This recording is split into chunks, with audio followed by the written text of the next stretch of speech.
Hi students, welcome to the problem solving session on broadside array and infrared array. Find the beamwidth between first null for broadside array with 10 elements when array length is 20 lambda. So what we have to find beamwidth between first null for broadside array. For broadside array, beamwidth between first null is given by 2 lambda by nd. What they have given, number of elements n 10, array length 20 lambda, that is equal to nd. So nd they have given, so no need to worry about anything. So 2 lambda divided by nd is nothing but 20 lambda, right? So what will happen? That is equal to 0.1 radian. Simple, over, right?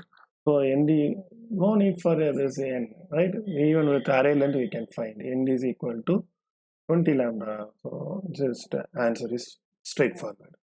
Next one, find the beamwidth between first null for n-fire array with 20 elements and array length of 10 lambda.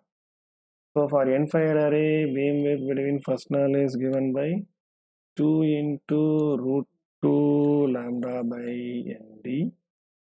What they have given? N is equal to 20. Length is 10 lambda. That is equal to nd. So beamwidth between first null is 2 into 2 lambda.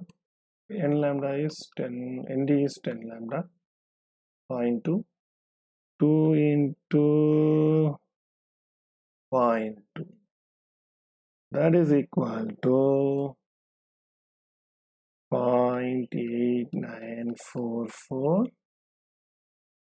radian. Simple answer, right? So that's all about this session. If you have any doubt, please ask me in the comment section. I will clarify. Thank you.